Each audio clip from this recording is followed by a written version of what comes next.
The Collins family Christmas dinner sparkled with perfection, or at least the appearance of it. Eleanor had outdone herself this year. Snow fell in picturesque flurries outside the bay windows of their Shelburne home, landing on evergreens that might have been plucked straight from a Vermont tourist brochure. Inside, pine-scented candles flickered among holly sprigs and glass ornaments arranged with military precision on the sideboard. I smoothed my napkin across my lap, feeling the weight of the heavy linen, the good napkins, brought out only for holidays and dinner parties where impressions matter more than comfort. The table gleams with polished silver that reflects distorted versions of our faces. Mom's collection of Waterford crystal catches the light, throwing rainbow prisms across the wallpaper. Dad carves the turkey with practiced efficiency, the blade slicing through with barely a sound. Perfect portions, just like everything else in this house. My sister Clara sits with perfect posture, her engagement ring catching the light every time she reaches for her water glass.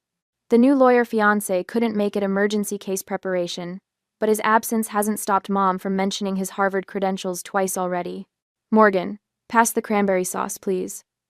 Mom's voice carries that familiar undercurrent, the one that says this simple request is actually a test of my table manners. I slide the crystal dish toward her, careful not to let it scrape against the tablecloth. 20 minutes into dinner, and so far, so good. Beside me, Ethan shifts in his chair. I can feel his discomfort in the subtle way. His knee bounces under the table. He's worn his best sweater, hair combed neatly, but Mom's eyes had flicked dismissively over him when we arrived. So, Mom begins, the word hanging in the air like a guillotine blade. Still chasing stories for pennies, Morgan? There it is. I take a slow sip of water, buying time. The Burlington Observer has been good to me. She delicately cuts a piece of turkey, examining it before taking a precise bite. I saw that little article you wrote about the farmer's market. Charming, I suppose. The temperature in the room seems to drop 10 degrees. Dad suddenly becomes very interested in adding more gravy to his potatoes. Actually, Ethan says, his voice warm with pride, Morgan's about to become an editor. All heads turn toward him. I hadn't planned to announce this tonight. In Portland, he continues, squeezing my hand under the table. The Maine Herald. They loved her investigative series on the opioid crisis. My mother's fork freezes halfway to her mouth. Her eyes lock with mine, a flash of something dangerous behind them. Portland? Her voice is quiet, the kind of quiet that precedes storms. You're leaving Vermont for this newspaper nonsense? It's a great opportunity, Mom. The Herald has won regional awards for... If you leave Vermont for this nonsense, she cuts me off, setting her fork down with deliberate control. Don't come back. You're dead to me. The words hang in the air, crystalline and sharp.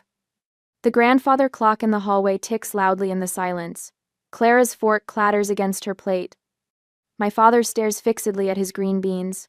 My heart pounds so hard I can feel it in my fingertips. Cold sweat breaks out along my hairline. A strange buzzing fills my ears, like television static. Eleanor, Dad murmurs, too late and too weak to matter. But Mom isn't finished. 31 years old and still playing at being a writer. When will you grow up and do something worthwhile with your life? Clara was already making partner by your age. The words aren't new. The tone isn't new. But something about this moment, the Christmas tree lights, Ethan's warm hand in mine, the opportunity waiting in Portland suddenly brings 30 years of conditional love into crystal clarity. I remember being 14, publishing my first essay in the school paper. Instead of pride, Mom had grounded me for a month for airing family business in a piece about generational differences. I remember Clara's science fair trophies displayed prominently while my journalism awards disappeared into drawers. My whole life has been a careful dance of seeking approval that never fully arrives. Every achievement measured against impossible standards, every choice questioned, every dream diminished. Morgan? Ethan's voice sounds distant. Are you okay? I'm not okay. I feel like I'm seeing my mother, really seeing her for the first time. This control has been there all along, in every dismissive comment, every comparison to Clara, every subtle manipulation. The ultimatum isn't new. It's just finally naked, stripped of pretense. My napkin feels suddenly heavy in my lap, like a physical manifestation of expectations I've carried for years. With careful deliberation, I fold it and place it beside my plate, the gesture feeling strangely significant. Then I guess that's goodbye. My voice sounds steadier than I feel. Mom's eyebrows rise slightly. Don't be dramatic, Morgan. You'll be back when you need money. Dad stares into his wine glass, saying nothing. His silence speaks volumes, the same conflict avoidance that has enabled this dynamic my entire life. Clara looks shocked, but I can already see her expression shifting, aligning with our parents as it always does. Morgan, she doesn't mean, Clara begins. She does mean it. The clarity feels almost painful.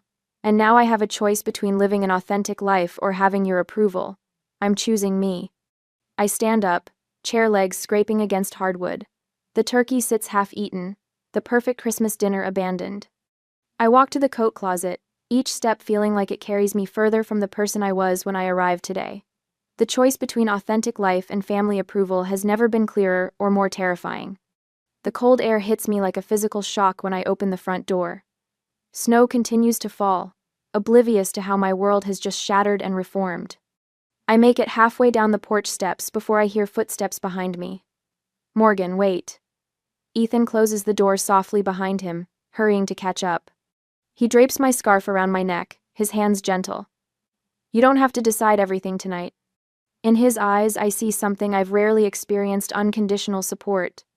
Not rescue, not taking over, just standing with me in this moment. I already have, I say, watching my breath form clouds in the December air. I think I just started my real life. He helps me into my coat, brushes snowflakes from my hair.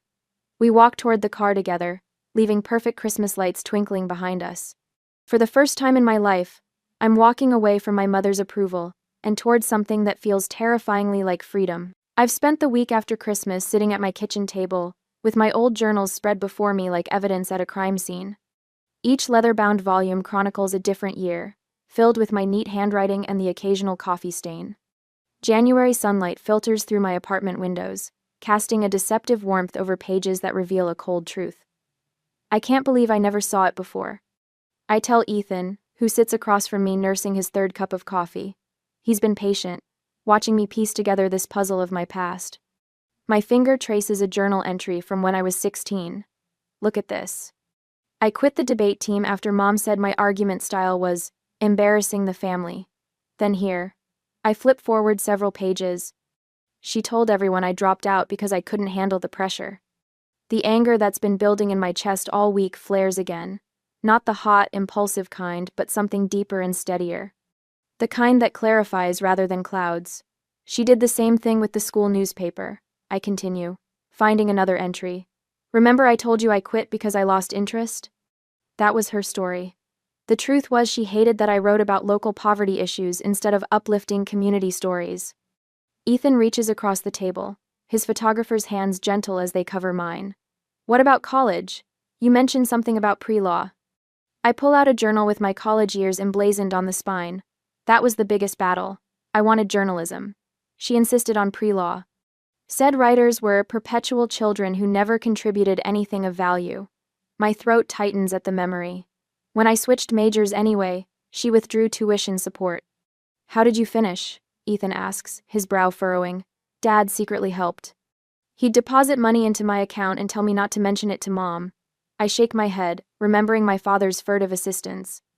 It was the one time he ever went against her, and even then, he made sure she never found out. The pattern emerges with painful clarity as I flip through more pages. Every major decision in my life marked by her interference. Friendships abandoned because they didn't meet Eleanor Collins' standards. Apartments rejected because the address wasn't prestigious enough. Even my brief engagement at 24, broken off after Mom's relentless criticism of my fiancé's lack of ambition as a teacher. She's always used money and approval as weapons, I say quietly. And Clara enforced it all. The perfect daughter, setting the perfect example. I close the journal, feeling the weight of revelation. This wasn't just about Christmas dinner or Portland. This was systematic, calculated control spanning decades of my life.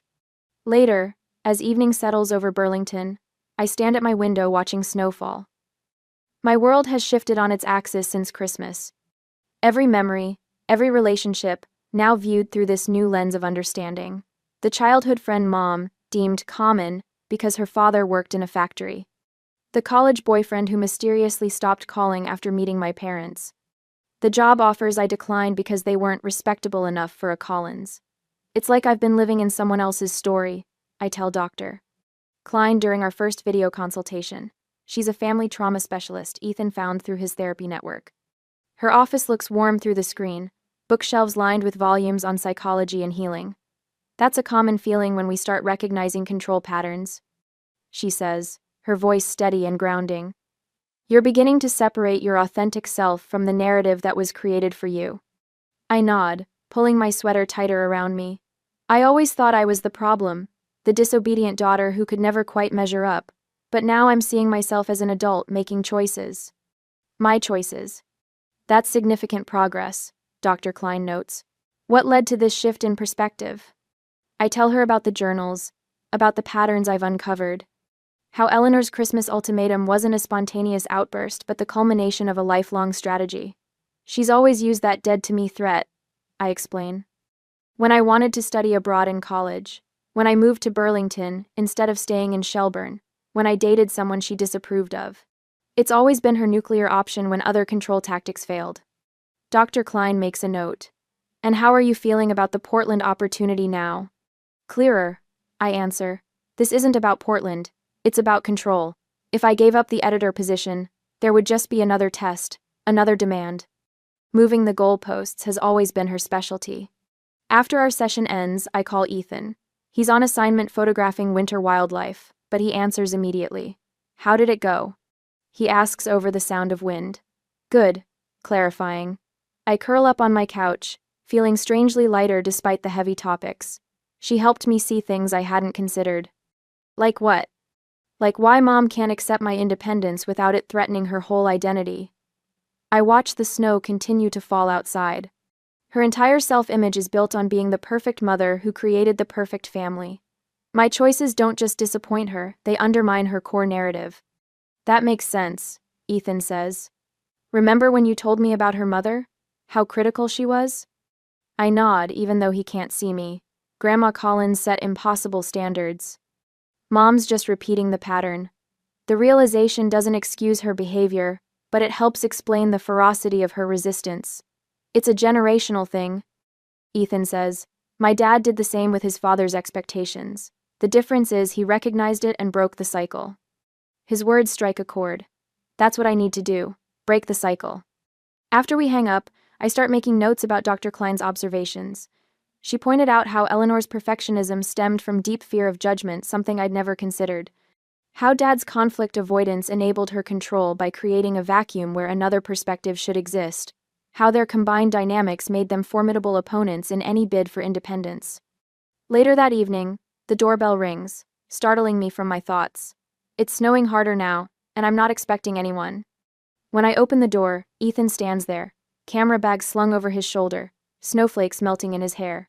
I thought you were photographing eagles, I say, surprised. They can wait. He brushes snow from his jacket. This seemed more important. We spend the evening at my kitchen table, mapping out resources and supports. Dr. Klein will continue weekly sessions. Ethan knows people in Portland who can help me find housing. A college friend works at a newspaper there and can introduce me to the local journalism community.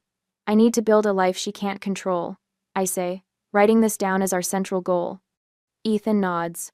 A life where your choices are truly yours. For the first time since Christmas, I feel something beyond anger or confusion, something like anticipation. The Portland opportunity isn't just a job, it's the first chapter of a life I choose for myself. I look at the journals stacked neatly at the edge of the table. They document a past shaped by Eleanor's expectations, but they don't determine my future. That blank page belongs to me. The following week, I sat across from Dr. Klein in her softly lit office, watching dust motes float through afternoon sunlight. The room smells faintly of lavender and old books. Her bookshelf stands organized but not too perfect, unlike my mother's display shelves, where even book spines must align precisely. Tell me about your mother's reaction when you've disagreed with her before. Dr. Klein says, her voice calm but curious. She wears a simple cardigan in burgundy, her silver-streaked hair pulled back in a practical bun. Nothing flashy, nothing designed to impress. The opposite of Eleanor Collins. It depends on the disagreement. I trace the pattern on the armchair. Small things, she dismisses. Bigger things. She escalates until I cave. Dr. Klein nods, making a brief note. And you've always eventually caved? The question lands like a stone in still water. Yes, until Christmas.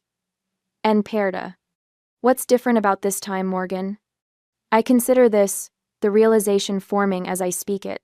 This is about my whole life, not just one decision, and I'm tired of living for her approval. Doctor. Klein smiles slightly. You know, what fascinates me is how you've developed such strong investigative skills as a journalist, yet struggled to apply that same analytical thinking to your family dynamics. Something clicks. I can uncover corruption at City Hall, but I've been blind to what's happening in my own life. Not blind, Dr. Klein corrects. Conditioned. Children are wired to seek parental approval, but Eleanor's love has been conditional on your compliance. I feel a flutter of recognition. She's a narcissist, isn't she? I can't diagnose someone I haven't treated, Dr. Klein says carefully, but the patterns you've described suggest strongly controlling behavior with narcissistic tendencies. The pieces fall into place: her obsession with appearances, the golden child treatment of Clara, the constant criticism disguised as concern. The most important thing to understand, Doctor, Klein continues, leaning forward slightly, is that her control worked because you allowed it. That's not blame, it's power. A small shock runs through me. What do you mean? What would your life look like if you chose it entirely for yourself? The question hangs in the air between us, both terrifying and exhilarating. I've spent my career asking hard questions of others. Now I'm finally asking them of myself. I've always had the power to walk away, haven't I? The words come out barely above a whisper. Dr. Klein nods. And now you're using it. Later that evening, I'm making dinner in my apartment when my phone lights up. Eleanor's name appears on the screen. My stomach tightens, but something else surfaces too, a strange new calm. I answer and put the phone on speaker while I continue chopping vegetables. Hello, Mother. Morgan. Her voice carries that familiar crisp authority. I've been thinking about this Portland situation. You need to reconsider. I make to do. 3 weeks ago, those words would have triggered an immediate defensive response or, more likely, capitulation. Instead, I set the knife down carefully. My career isn't up for discussion, I say evenly. A brief silence. I can almost see her blinking in surprise at my tone. Darling, be reasonable. Her voice shifts to the syrupy persuasion she uses when direct authority fails. The Observer would probably give you a small promotion if you asked. There's no need to move across state lines for some insignificant title change. I've accepted the editor position, I say, arranging the vegetables in the pan. It starts February 1st.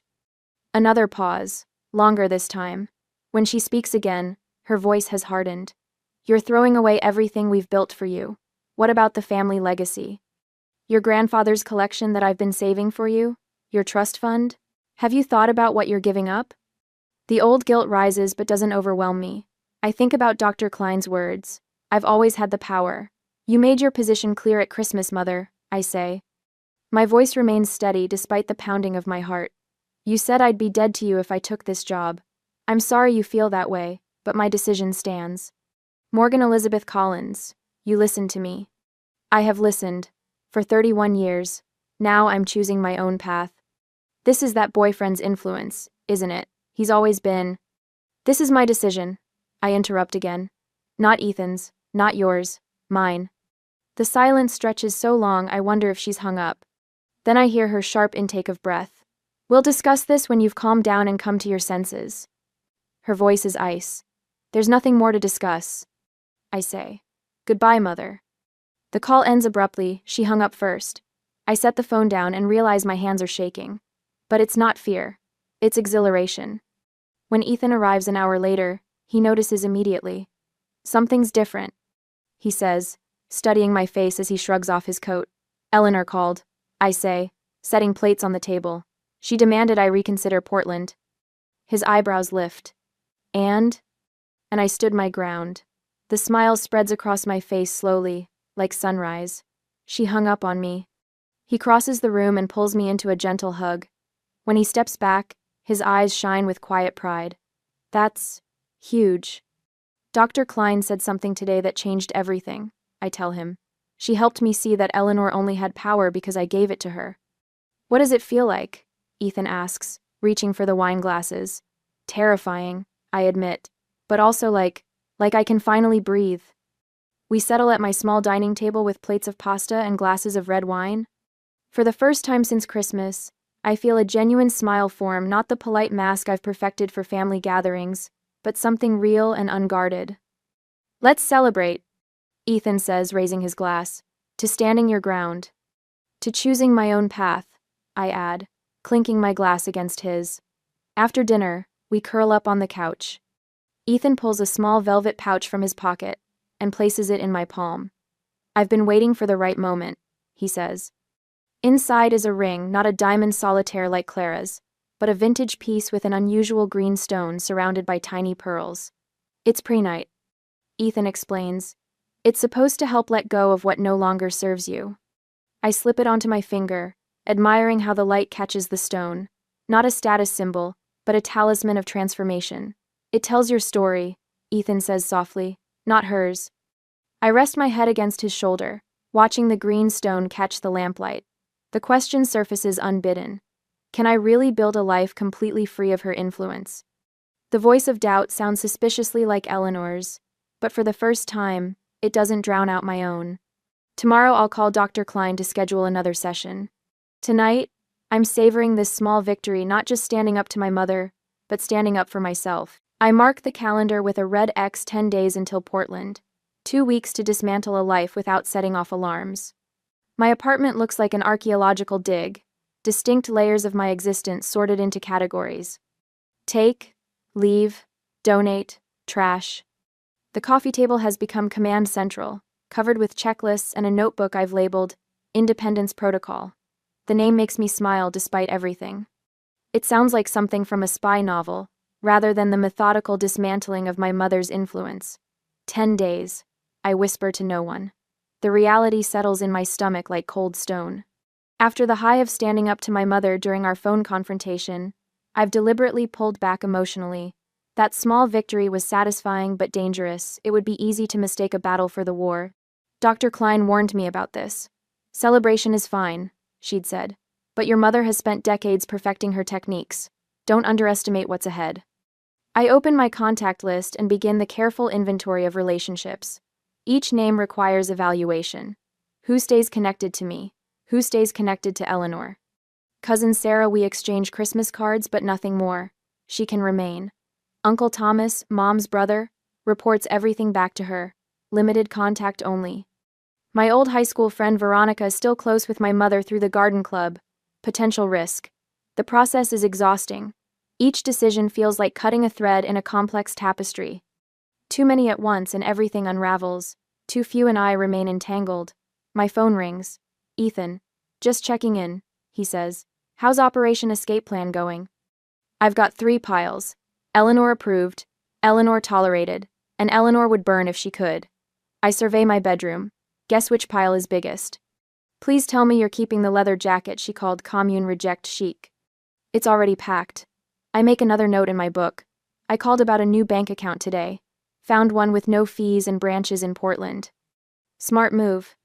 And I'm getting my own phone plan tomorrow. No more family discount. Silence hangs between us for a moment. You know, Ethan says carefully, when we talked about this move before, it was about your career. Now it feels like I'm dismantling my entire existence? I finish for him. Yeah. It has to be this way. Half measures won't work with her. I close my eyes, remembering countless compromises that never satisfied Eleanor.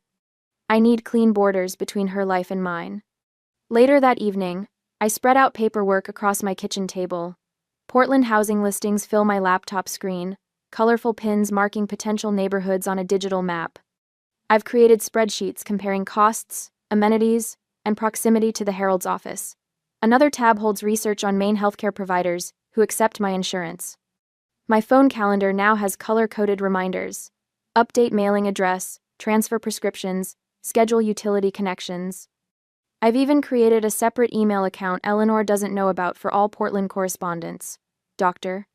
Klein's voice echoes from our last session. This isn't just about physical distance, Morgan. You're creating psychological infrastructure that can withstand pressure. She'd helped me develop specific responses for the inevitable emotional manipulation attempts. We'd role-played scenarios until my answers became reflexive, rather than reactive. I email my new boss at the Herald, confirming my start date, and asking about orientation details. Another foundation stone in place. Another connection that exists independently of my family's knowledge or approval. Ethan and I have mapped out our own transition plan. He'll stay in Vermont to finish his current photography contract, then join me in Portland once I'm settled. The final week before Portland stretches before me like a tightrope, every step calculated, every decision weighed. My apartment living room has transformed into command central, with neatly labeled boxes stacked against the wall. The lease for my new Portland apartment sits on the coffee table, signed and dated, a tangible promise of what's coming. I check items off my meticulous to-do list, satisfaction flooding through me with each completed task. Moving company confirmed. Utilities scheduled for transfer. Final story submitted to my editor at the Burlington Observer, with a professional resignation letter attached. "You've thought of everything," Ethan says, bringing me a mug of coffee as I organize my files. His presence grounds me, a reminder that I'm not dismantling my life alone, not leaving anything to chance. I reply, sorting through medical records to establish with new providers in Portland. Not this time. The morning light catches the folder labeled Dr. Klein, notes, sitting prominently on my desk. Yesterday's final in-person session had been bittersweet, though we'd established a schedule for virtual appointments during my transition. "You've done exceptional work, Morgan, Doctor," Klein had said, her eyes crinkling warmly behind her glasses. "Remember what we discussed about setting boundaries without building walls.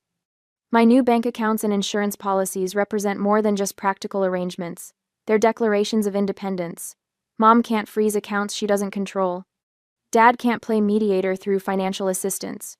The separate phone plan means no more checking my call logs or questioning my minutes." I run my finger along the edge of my new credit card, my name embossed in raised letters.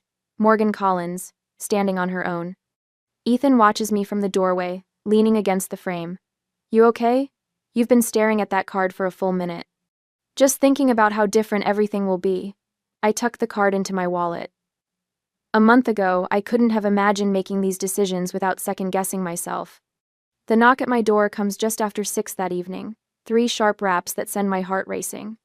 Through the peephole, my father's familiar figure stands in the hallway, hands thrust deep in his jacket pockets. My first instinct is not to answer, to pretend I'm not home. But that's the old Morgan, the one who avoided confrontation at all costs.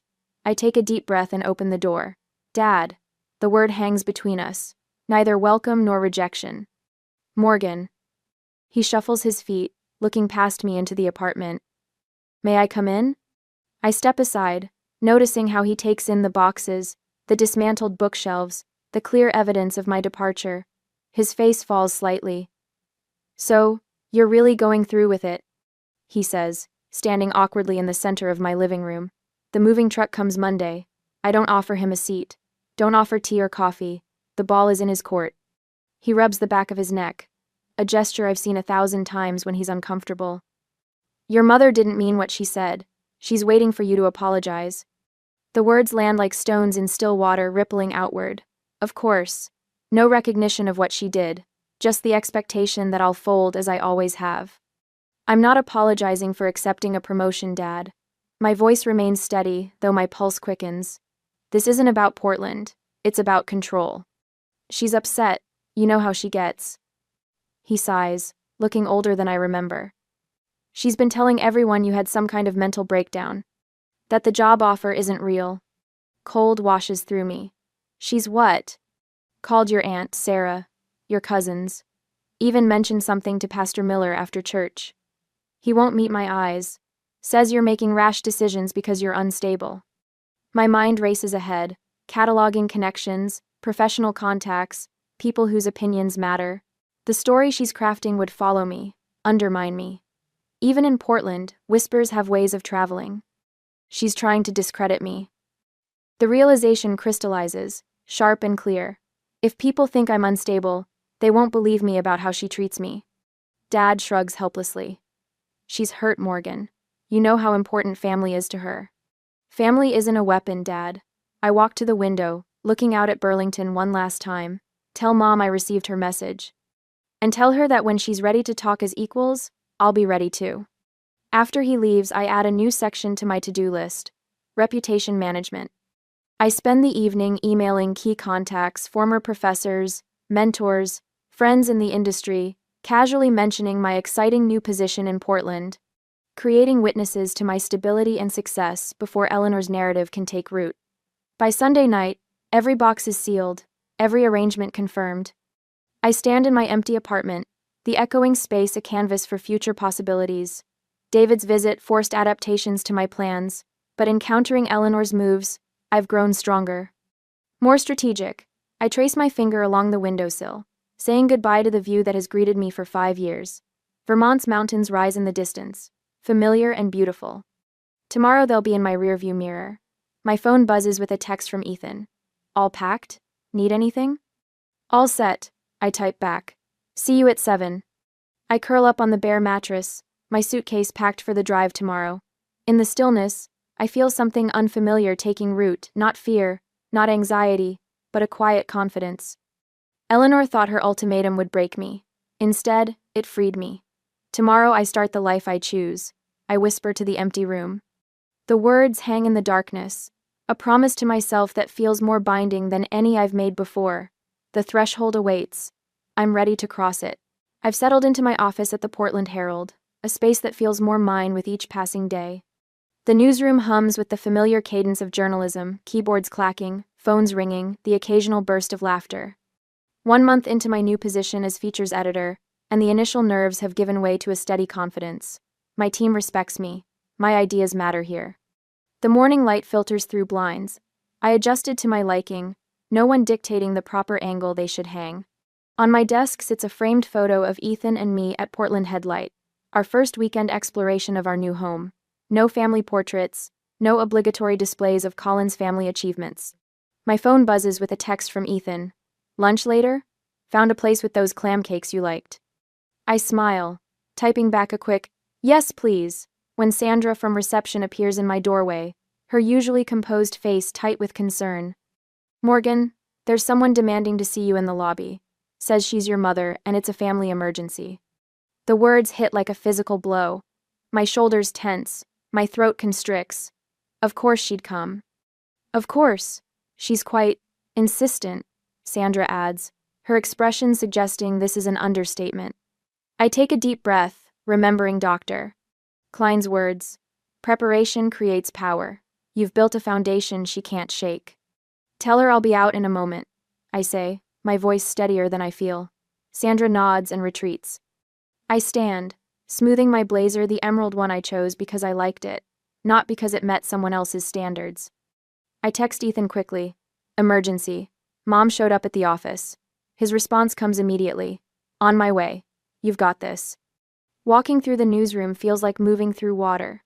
Colleagues glance up, sensing something in my stride.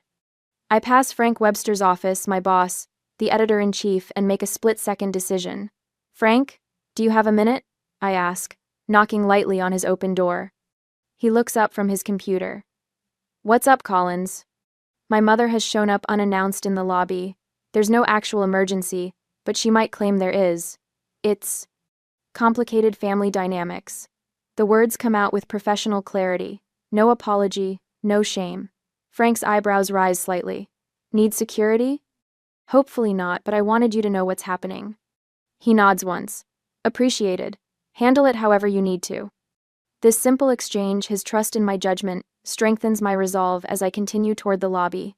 I hear her before I see her. Eleanor Collins's voice carries with practiced authority, the kind that expects immediate compliance. I need to speak with my daughter immediately. She's not well. Eleanor Collins's. When I push through the glass doors into the lobby, the scene unfolds exactly as I feared. My mother stands at the reception desk in her camel haircoat, pearl earrings catching the light. Her Burberry scarf lies perfectly draped across her shoulders. She's dressed for battle in her finest armor. Morgan! She turns, face shifting instantly to a mask of maternal concern. Thank goodness. There's been a terrible situation. Hello, Mother, I say, my voice calm and measured. There's no emergency, is there? Her eyes narrow slightly, recalculating. We need to speak privately. Your father is beside himself with worry. Two reporters waiting in the lobby for their interview subjects watch with undisguised interest. Sandra pretends to organize papers while listening intently. I have a busy day scheduled, I say. If you'd like to meet for coffee after work, we can. This ridiculous Portland phase needs to end now. She cuts me off, dropping the emergency pretense entirely. Her voice rises. You've made your point. You've worried your father sick. Clara says you barely return her calls. I can see the security guard shifting his position, moving closer. My professional reputation, everything I've built in this past month, hangs in the balance of how I handle the next few minutes. Mother, this isn't the place for this conversation. I keep my tone measured, professional, though my heart hammers against my ribs. Look at you playing editor. She scoffs, gesturing at my office attire. Morgan, you're having some kind of breakdown. First that photographer boyfriend, then abandoning your family. Mrs. Collins, the security guard interrupts. I'm going to have to ask you to lower your voice or take this outside. She turns on him with the full force of her indignation. Do you know who I am? My daughter is clearly unstable. She walked out on Christmas dinner, left her family behind. Mother. My voice cuts through hers, sharper than I intended. I take a breath, recalibrating. I'm not having a breakdown. I've accepted a promotion. I've moved to a new city. These are normal adult decisions. Her face flushes with anger. There's nothing normal about turning your back on your family, on everything we've given you. I can see Frank watching through the glass doors now, ready to intervene if needed. Two more colleagues have appeared, drawn by the commotion. All my careful planning for professional boundaries collides with Eleanor's desperate attempt to regain control. Mrs. Collins, the security guard says firmly, I need you to step outside now. This is ridiculous. Morgan, get your things. We're going home. The moment stretches between us, her certainty that I'll cave, as I always have before. But something has changed. All the preparation of the past months clicks into place like tumblers in a lock. I am home, I say quietly. This is where I work. These are my colleagues. You can't come here and disrupt that. You ungrateful, she begins, but stops as the security guard takes a step forward. Miss Collins, should I escort your mother out? He asks me. The realization that he's asking me what to do, not deferring to my mother's authority, shifts something fundamental between us. I see the shock register on Eleanor's face. Yes, please, I say, my voice steady. My mother was just leaving. Morgan! Her voice rises again, but the security guard moves between us. Ma'am, let's step outside. As he guides her toward the door, she calls back, This isn't over, Morgan. Your father and I won't stand for this behavior. The glass doors close behind them. The lobby falls silent. I feel the weight of curious eyes on me. Well, says Frank, who has emerged from the newsroom, that was quite the morning drama. A nervous laugh bubbles up from somewhere deep inside me. I'm so sorry about that. Don't be, he says. Families are complicated, but just so you know, you handled that like a pro. I nod, grateful for his understanding. If you'll excuse me, I need to make a call. Back in my office, I close the door and dial Dr. Klein. Her familiar voice centers me as I explain what happened. You maintained boundaries while staying professional, she says. That's exactly what we prepared for. She came to my workplace, I say, the reality sinking in. She was willing to destroy my professional reputation to get me back under control. And how did that make you feel, Doctor? Klein asks. Angry. The word comes with surprising force. No, furious. She's never going to stop, is she? Not unless I make her. Angry. Through my office window, I can see the security guard escorting Eleanor to her car. Even at this distance, her rigid posture radiates indignation. My phone lights up with a text from Ethan. Just parked. Where are you? I watch my mother's car pull away from the curb, tires squealing slightly on the pavement. Something shifts inside me, a final tumbler falling into place. Dr. Klein, I need to go. I know what I have to do now. Morgan, remember our strategies. I will. But this ends now. No more reacting to her moves. It's time for her to react to mine. I hang up, a strange calm settling over me. The past month of careful preparation, the strategies with Dr. Klein, the transparent communication with my boss, all of it has been building to this moment. Eleanor's desperate gambit has only solidified my resolve. When Ethan appears in my doorway, concern etched across his face, I stand to meet him. "You okay?" he asks, searching my expression. "No," I answer truthfully. "But I will be. It's time to end this on my terms, not hers." The sunlight streams through my office window, illuminating dust motes that dance in the air between us. For the first time since Christmas, I feel not just prepared, but powerful. This ends now, I repeat, the words a promise to myself more than anyone else. The next day, the hotel lobby gleams with polished surfaces and muted elegance. Morning light filters through tall windows, casting long shadows across marble floors. I arrived 15 minutes early, choosing a corner with 2 armchairs and a small table. Strategic positioning backs to the wall, clear sight lines to all entrances, public enough for safety but private enough for candid conversation. My heartbeat remains steady as I wait. The preparations of the past months have built to this moment. I smooth my dark green blouse, the color of growth, of new beginnings, and check my phone. No messages from Ethan, who waits nearby at a cafe across the street. Available if needed, but respecting my need to handle this myself. When Eleanor enters through the revolving door, I spot her instantly. Her spine is ramrod straight, chin lifted with the same imperious tilt I've seen at countless dinner parties. She wears cream-colored slacks and a cashmere sweater, the uniform of affluent New England motherhood. But something's different. Tiny details only a daughter would notice. A missed button, slightly smudged mascara, the absence of her customary pearl earrings. She scans the lobby, gaze skipping over me once before returning with narrowed recognition. Even now, she expects me to wave, to call out, to make things easier for her. I remain seated, hands relaxed in my lap. "Morgan." She says my name like she's testing it, approaching with measured steps. "I see you're still determined to be dramatic." "Good morning, Eleanor." My voice comes out calm, professional, the voice I use in editorial meetings. "Thank you for agreeing to meet." She flinches at my use of her first name rather than Mom, a tiny victory that costs me nothing. "This situation has gone far enough," she begins, settling into the chair across from me, handbag perched precisely on her knees. "Your father and I have decided we're willing to overlook this Portland nonsense if you—" "I didn't come to Portland to escape you," I interrupt, feeling the power in speaking truth. "I came to find myself." Eleanor's mouth tightens. "What exactly does that mean? Some spiritual journey nonsense you picked up from that photographer boyfriend?" "It means I'm finally building a life based on what I want, not what you expect." I keep my voice level, even as I feel the old anger rising like a tide. "I have an apartment I love, a job that challenges me, and relationships without conditions." "Without conditions?" Her laugh holds no warmth. "Grow up, Morgan. Everything in life has conditions.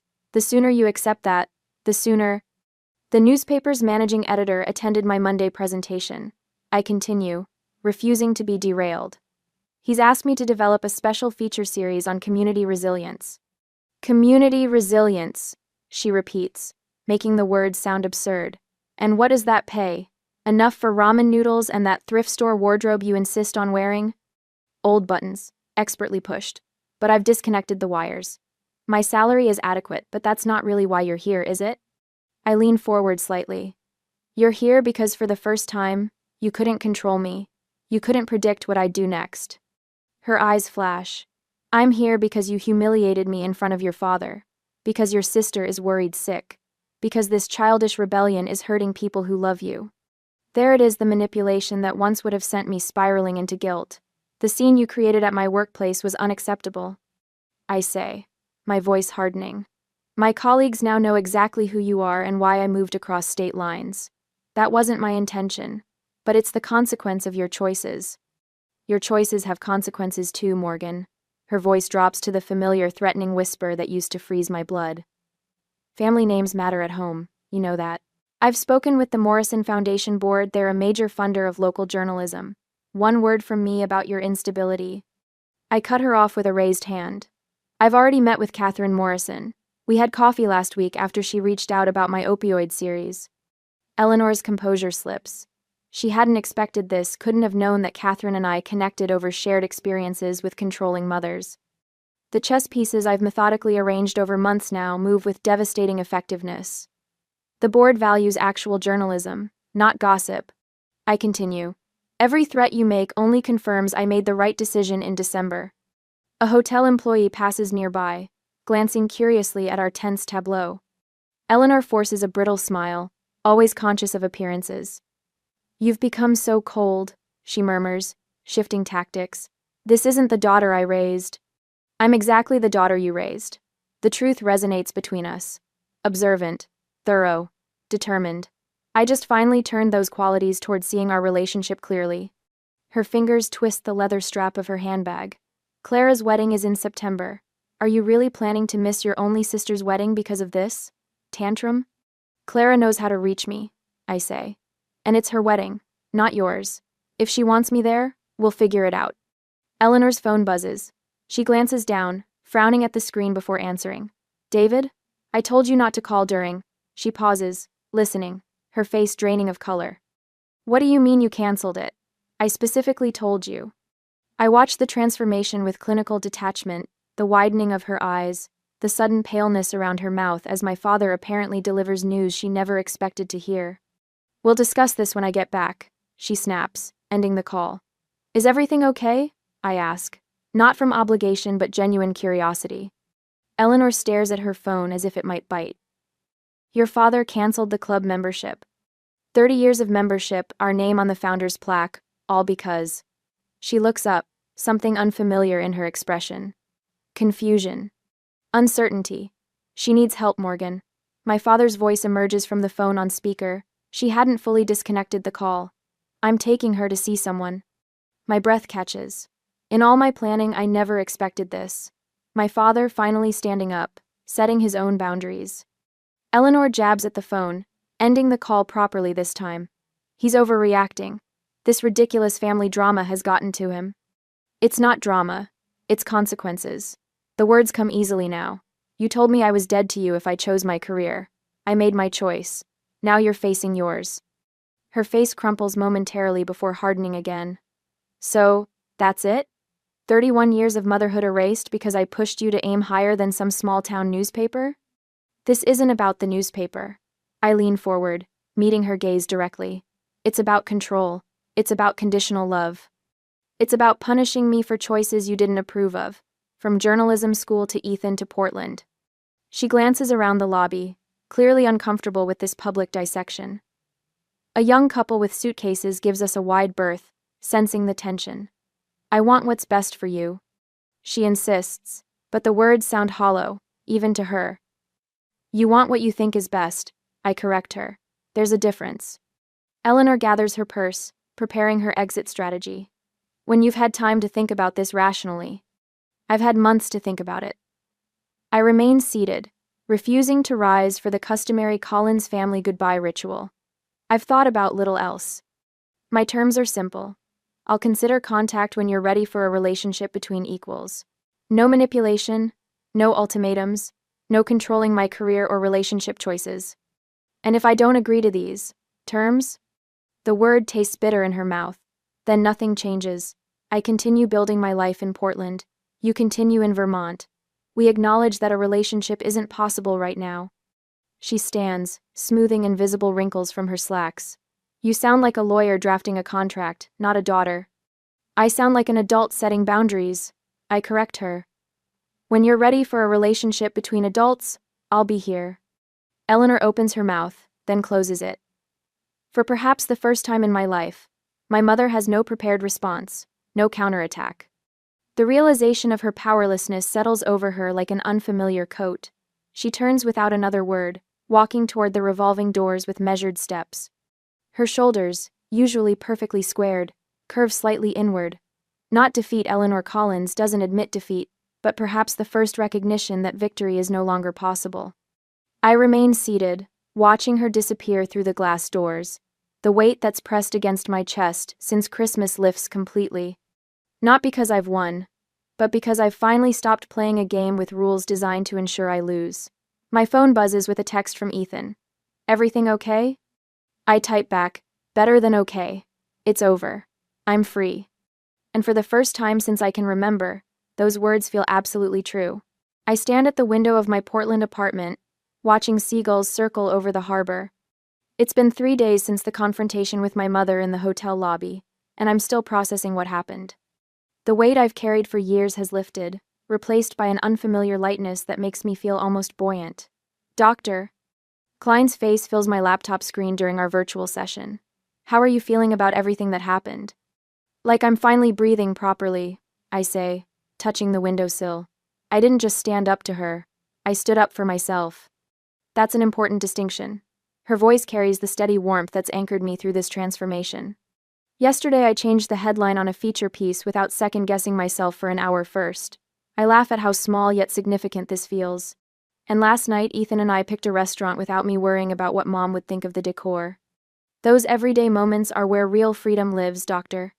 Klein says. The editor-in-chief actually complimented my decisiveness on the city council corruption piece. Pride swells in my chest, untainted by the voice in my head that always whispered I wasn't good enough. And I'm sleeping better. No more 3 a.m. anxiety spirals about disappointing her. So, I describe how I've stopped checking my phone constantly for missed calls from Vermont, how colors seem brighter, food tastes better. How Ethan commented that my laugh sounds different, fuller, uninhibited by the constant awareness of potential criticism. You're experiencing life without anticipatory anxiety, Doctor. Klein observes. This is what healing looks like, Morgan. The morning light catches the edge of my coffee mug, the handmade one I bought at the farmer's market last weekend simply because I liked it, not because it matched anything or impressed anyone. What's next? She asks. Everything, I answer. And for the first time, that doesn't feel terrifying. 6 months later, I stand in the newsroom, pinning the final layout for my feature series on community revitalization to the board. The promotion to senior editor came through last month, ahead of schedule. My team gathers around, their respect evident in their attentiveness. This is excellent work, everyone, I tell them, meaning it. My voice carries a confidence that no longer feels borrowed. Later that evening, Ethan and I walk along the eastern promenade as sunset paints the water in shades of gold. His fingers intertwine with mine, the vintage emerald ring on my left hand catching the light. It tells your story, not hers, he had said when he proposed last month. Sophie invited us to her poetry reading this weekend, I say, referring to the friend I met at the Portland Writers' Circle, a connection I've cultivated without questioning whether my mother would approve. I like her, Ethan says, squeezing my hand. Your whole circle here, they're good people. They are. People who know me as I am now, not as the perpetually disappointing daughter I was cast as in Vermont. People who value my perspective without expecting me to earn my place at the table. Family is who treats you like family, I tell him, watching sailboats return to harbor. Biology's just paperwork. My apartment has transformed too. Books I genuinely want to read fill the shelves, not the prestigious titles Mom thought should be displayed. Art I love brightens the walls, not pieces chosen for their resale value or recognition factor. Even my wardrobe has evolved clothes that make me feel comfortable and confident, not just items that would pass Eleanor's inspection. I've stopped avoiding phone calls from Vermont area codes. When Clara calls, our conversations have a new honesty. She's seeing the family dynamic differently now, asking questions about her own relationship patterns. Dad has started therapy, something I never imagined possible. Small changes, but significant ones. 1 year after the Christmas ultimatum that changed everything, I unlock my mailbox to find an envelope with my mother's precise handwriting. My heart doesn't race the way it once would have. I carry it upstairs, open a window to let in the spring breeze, and carefully slice the envelope open. The letter inside is 3 pages, front and back. Eleanor's penmanship is as perfect as ever, but there's something different in the tone. I've been working with someone, she writes. A therapist. He's helping me understand patterns I never questioned. She acknowledges specific incidents, the school essay punishment, the pre-law ultimatum, the constant comparisons to Clara. Near the end, she writes words I never expected to see. You were right to walk away. I sit with the letter for days before responding with a simple note. Thank you for your letter. I'm open to a short video call after the holidays. When that call finally happens, I notice changes immediately. She sits in her home office, perfectly groomed as always, but there's less rigidity in her posture. She asks about the wedding plans, then starts to offer an opinion about flower arrangements before catching herself. I'm sorry, she says, surprising me. That's not my place. This is your day. The conversation isn't perfect. Old patterns don't dissolve overnight. But there's a tentative new framework forming, one where I don't need her approval to feel whole, and she's beginning to see me as a separate person worthy of respect. I'm proud of the work you're doing, I tell her as we prepare to end the call, meaning both her therapy and her attempt to rebuild our relationship. After we disconnect, I stand at my window again, watching Portland bustle below. The woman who trembled at a Christmas dinner table a year ago feels like a different person, someone I've both become and always been beneath the weight of expectations. My next feature series will focus on family estrangement and reconciliation. My editor position allows me to shed light on stories that might help others find their way. Ethan and I are planning a honeymoon to places neither of us has seen. Life stretches before me, unscripted and mine to shape. When someone tells you you're dead to them for choosing yourself, sometimes that's the moment you finally start living.